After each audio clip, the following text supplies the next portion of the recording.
रुबियल क्लिनिकच्या वतीनं स्तन कर्करोग जनजागृती कार्यक्रमाचं आयोजन करण्यात आलं होतं। समाजात स्तन कर्करोग विषयी जनजागृती करणे आणि स्तन कर्करोगाशी लढणाऱ्या महिलांसाठी आवश्यक साधने व माहिती उपलब्ध करून देणे हा याचा उद्देश होता। हा कार्यक्रम रुबी हॉल क्लिनिकच्या परिसरात आयोजित करण्यात आला होता, ज्यामध्ये स्तन कर्करोगातून बऱ्या झालेल्या महिला, आरोग्यतज्ञ आणि जनसमुदाय यांचा उत्साही सहभाग पाहायला मिळाला। कार्यक्रमाची सुरुवात स्तन कर्करोग जनजागृती वॉकेथॉनने झाली, ज्यामध्ये कर्करोगाशी लढणाऱ्या किंवा कर्करोगावर मात केलेल्या महिलांचे बळ आणि एकता प्रतीत करण्यात आले। वॉकनंतर अनेक माहितीपूर्ण सत्रे आयोजित करण्यात आली, ज्यामध्ये नामांकित तज्ज्ञांनी मार्गदर्शन केले। या सत्रांमध्ये लैंगिक आरोग्य, योग आणि व्यायामाचे फायदे, आहार मार्गदर्शन, मानसिक आरोग्य, समर्थन आणि स्तन कर्करोगातून बरे होण्याच्या कार्यक्रमांवर चर्चा झाली, ज्यामुळे उपस्थितांना संपूर्ण आरोग्याची माहिती मिळाली।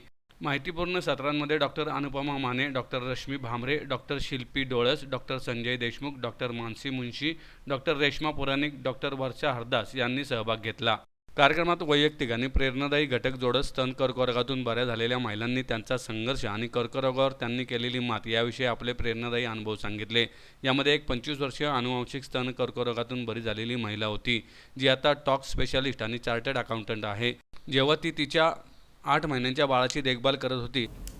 कॅन्सरसारखा आजार जरी अवेअरनेस असला तरी कॅन्सरसारख्या आजाराबद्दल भीतीच वाटते। सुरुवातीला जेव्हा मला कळालं की मला कॅन्सर आहे, म्हणजे बऱ्याचशा टेस्ट वगैरे झाल्यानंतर जेव्हा लक्षात आलं की आपल्याला कॅन्सर आहे, तर पहिलं तर माझ्या डोक्यात आलं की नाही आपण मरणार, कॅन्सर आहे म्हणजे आपलं बहुतेक लाईफ छोटीच आहे। पण जेव्हा मी सगळ्या डॉक्टर्सला भेटले, घरी पण मग मला सगळ्यांनी सांगितलं की अगं असं काहीच नसतं। मी स्वतः हेल्थ डिपार्टमेंटमध्ये आहे, पण तरी पण त्यावेळेला मला असं वाटलं की नाही कदाचित असंच असेल। पण जेव्हा मी माने मॅडमला भेटले, मिनीश जैन सरांना भेटले, त्यावेळेला माझ्या लक्षात आलं की नाही आपल्यासारखे नाही, आपण फार चांगल्या परिस्थितीत आहोत। म्हणजे बरेचसे पेशंटची इतकी वाईट कंडिशन पाहिल्यानंतर माझ्या लक्षात आलं, जेव्हा म्हणजे ते पाहिल्यानंतर माझ्या लक्षात आलं की नाही आपण फार चांगल्या कंडिशनमध्ये ना, आपण रिकवर होणार।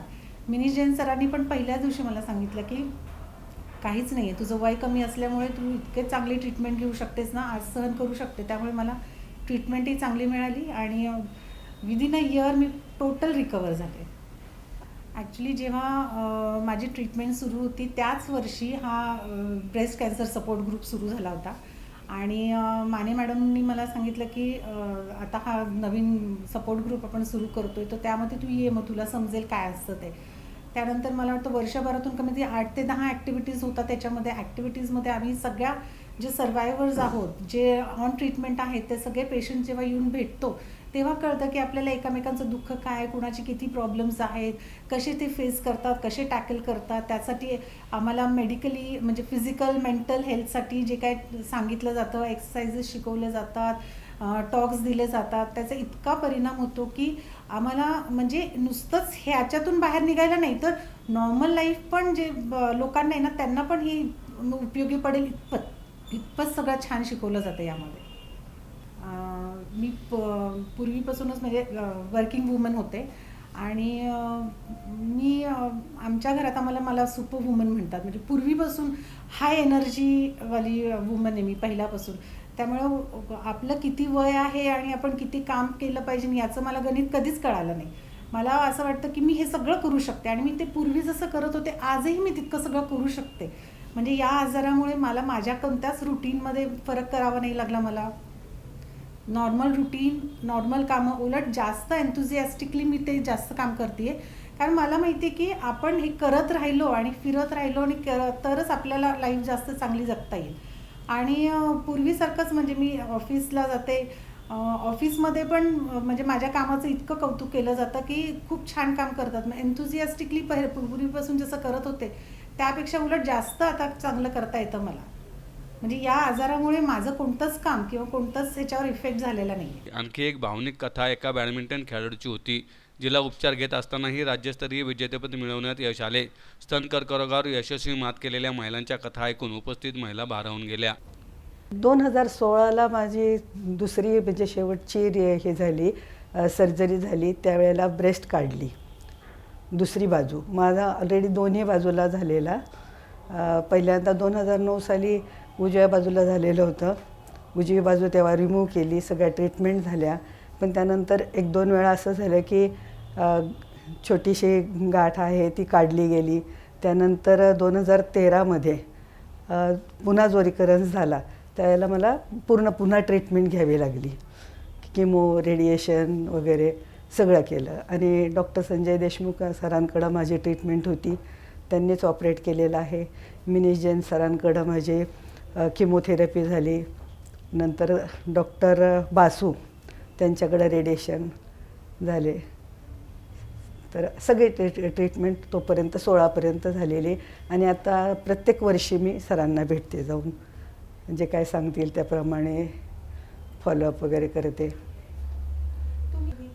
हो, मी योगा करत होते पण फार काळ करता नाही आला. नंतर मला त्रास होत असल्यामुळं मी केलं नाही, म्हणजे हाताला स्ट्रेस करणं किंवा बाकी एक्झरसाईजचं. मग मी बाकी फक्त असं ग्रुप जॉईन करणे, इतर बाकीच्या लोकांशी बोलणे, ह्या गोष्टी करत राहिले.